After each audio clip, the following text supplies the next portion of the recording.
So, change of plans just a little bit. Welcome to the Uplift Effect podcast. And well, I don't know, this week got it went different than I was expecting it to go.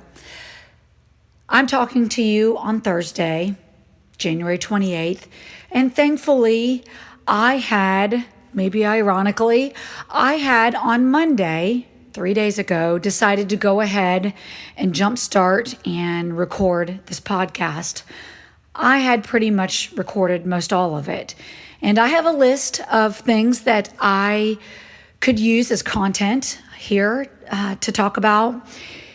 And it just so happens to be that I start off this podcast in a canyon of a Navajo Indian reservation. No, not the one that my father grew up on, but just down the way from the one that my family is from. And I share a story with you that means everything to me. That is something that I think will be important for you as you think about your life. And it just so happens to be that yesterday morning, my grandmother, my father's mom, on my Native American side of the family, she passed away somewhat unexpectedly. And so while I am thankful that I had already recorded the majority of this podcast because I would be in no shape at this point to attempt to do this content, I will tell you that it is of no surprise to me that this is what I had decided, and this is what was on my heart, because you need to listen to this podcast and you need to stay to the end.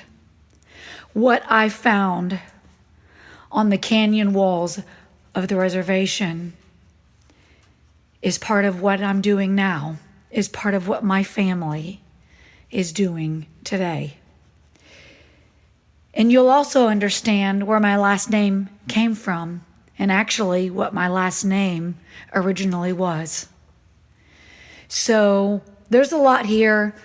Let me just let it play as it was. I'm really not even going to edit it much. Just promise me that you will listen to the entire thing, because I think it will leave you better than it finds you.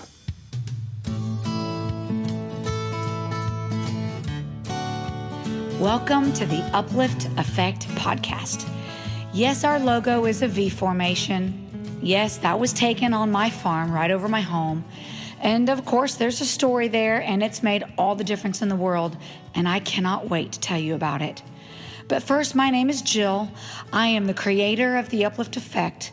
I am a professional therapist and coach who has specialized in childhood grief and trauma, and I transform moms and children from chaos to calm. If you're a parent who feels out of control, who has no real solid parenting plan, and are desperate to turn your own chaos into calm, well, this is your place, and I am glad that you are here. I was once in your shoes, feeling like I was failing at everything, and most importantly, I was failing my kids. As a stay-at-home mom of 4 children, to say that we were in chaos was putting it lightly. My story didn't change overnight, and in bits and pieces, I'll share it with you.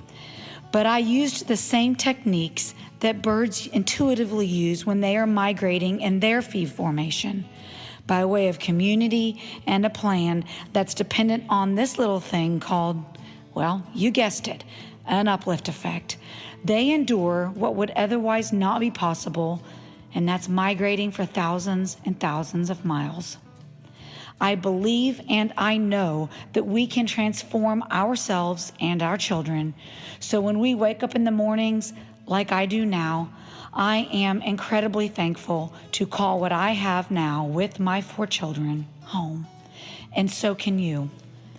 So this podcast is for you, to encourage you, to teach you, to address some of the biggest, most difficult parenting challenges that we face as mothers. And I am so glad you are here as we journey and migrate through these miles together. Welcome to the Uplift Effect podcast. So there I stood in this canyon out west on the desert sand in a Navajo Indian reservation. It was called Canyon Deshay. And no, it wasn't the Navajo reservation that my father grew up on, but it was very, very similar. And I had a really neat experience there that, if we're lucky enough, we're going to have many defining moments in our life. Well, as it turned out, it ended up being one of those defining moments for me. And it's kind of one of those things that was sort of like the past and the present all collided in a way that was like something came full circle inside of my life that made so many things make sense. I mean, things from my childhood and stories that I had been told, but also what I was doing in my professional career.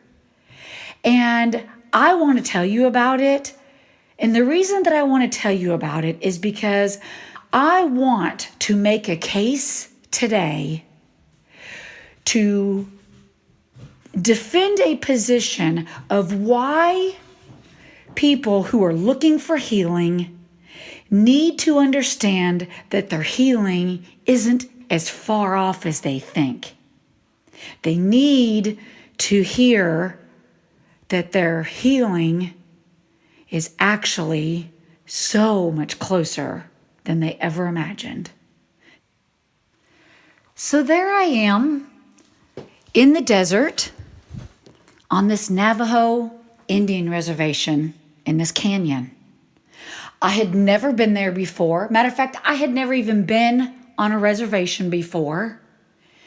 I had never felt desert sand under my feet, to touch it, to feel it, to smell it. I had never felt the air of a desert. I had never seen with my own eyes how huge the canyon walls were. And if you have never seen a desert sunrise or sunset, you have got to put that on your list. It is magical and it is incredible. Well, I find myself in this canyon having a moment, like I told you in the beginning, that was as if two worlds had kind of collided. You see, my father grew up on a Navajo Indian reservation. My father is a Native American. And he and his family and his siblings grew up on Navajo Indian reservations. And I have grown up my entire life hearing all of the stories, driving down the road in our cars and at the dinner table at night and in our living room, conversations throughout the days and at family reunions when our family would get together. We would always talk about res stories. And I had no background by which to put the pictures in context with. I didn't grow up on a reservation. So my last name, it was actually Falling Leaves. And I was very defensive. Let me take you back to kindergarten for just a second. My kindergarten class, they were not having this little girl come in here who was very blonde, curly haired, very fair skinned, big blue eyes, and was announcing to everybody that she was a quote unquote Indian girl and that her last name was actually Falling Leaves. They weren't having it, not for a second. But thankfully, my father and my grandfather got that taken care of for me. That's a story for another time. Another one of those big life moment experiences. But I was very defensive of this background because it was a fairly constant conversation in my home growing up. I knew where I came from. And though I wasn't from there myself, I was very proud of the fact that my family had come from there. And I very, very much identified with it then, and I still to this day very much identify with it. But there I was this day in the canyon of the reservation, and I not only had this moment of these two worlds kind of crashing together, I also had, as I turned and I walked and I looked at the canyon walls, something else very, very moving happened. You see, back home, thousands and thousands of miles away, I had been in graduate school. And I had read all the textbooks on all the evidence-based therapeutic models for all kinds of psychological issues and healing of all sorts. And I had a little office where I was working with children who had been sexually and physically abused and traumatized. And I was using a model called TFCBT, which stands for Trauma-Focused Cognitive Behavior Therapy. I had read about it in textbooks, and I was doing it in real life. And as I walked through this canyon, I began to see these pictures all along the walls.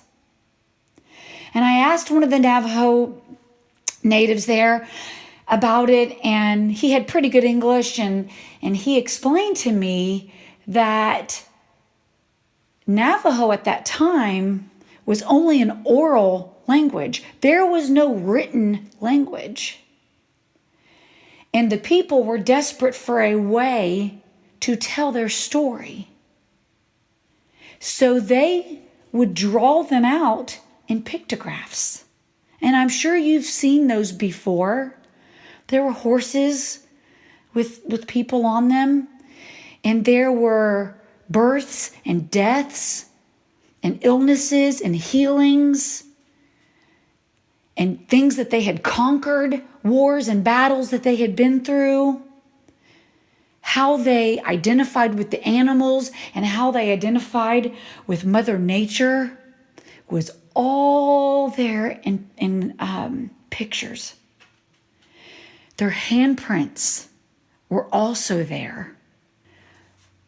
And it was one of the most incredible things as I stood there and looked at hundreds of years old pictographs on a wall of canyons of a generation of people who desperately knew that they needed to tell their story. And the only way that they had to tell their story was by pictures, because they had no written language. And I realized that it was the very same thing that I was doing in the lives of these children who were traumatized, because TFCBT is about finding your healing through your story. And it was just the confirmation I needed to go, inherently, we as human beings, in our DNA, in the cell structures of who we are made to be, there is a desire and a need to be able, in whatever way possible, to get out of our body and into the world, almost as if to release it and let it go. To let it be known that this is our story. This is my background, where I come from. This is what I have been through. This is what I have survived. And there is a healing that comes from telling your story. Now, one of the other things, there were handprints all throughout these pictures. And I haven't told you that inside the handprint were these swirling circles. I asked the native about it, and he just frankly said to me, "Oh, those are healing hands." And I was like, healing hands. And I turned and I looked and I realized that throughout all of these stories and all of the accounts of the lives that were represented there were healing hands throughout every single one of them. Their handprint, almost as if to say, I was here, this is my story, and this is my printing. My healing comes from here. So as I then went home and I began the work again of working with these children, and even still now, as I walk people through this process, I am reminded of those handprints etched out, sometimes with blood, because they knew deep inside what we need to recognize ourselves is that is how we find healing. So I want to say to you that if you come from a background that has been traumatic, that has had abuse in it, one thing we know is that most likely the things that are triggering for you are things that, if you're a parent, are also affecting your children. It comes out in our most vulnerable relationships. The other thing that I want to say to you is that while I am talking about how I saw evidence of natives telling their story on these walls, and TFCBT about working through our story and healing and all of that, I want you to know that I am not meaning that we stand on stage and tell the world our story. What I'm suggesting to you, and what I know to be true from doing it with client after client after client, is that healing comes through working through your story. And it's not announced to an audience. It's something that often just one-on-one we work through in bits and pieces. I also have some personal beliefs about where true healing comes from. But I can tell you that I also very much believe that we have been given these types of evidence-based therapeutic models that can be incredibly useful for our healing.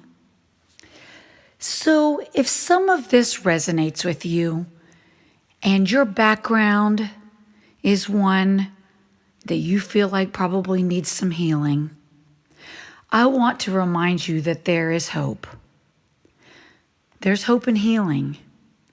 And I also want to remind you that what natives knew hundreds of years ago and have left us evidence of is still true today. That by expressing and working through our story, that there really is healing that can be found right there.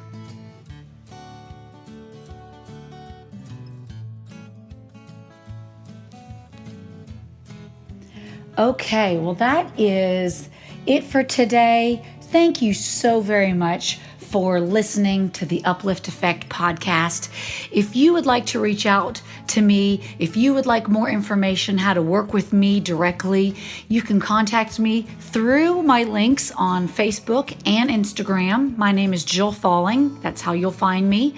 I also have a YouTube channel where you can find these podcasts. You can contact me there, and I will be happy to reach back out to you. Thank you so much. Have a wonderful Monday. It is the best day of the week, you know. Make it the best day. And I will talk to you next Monday.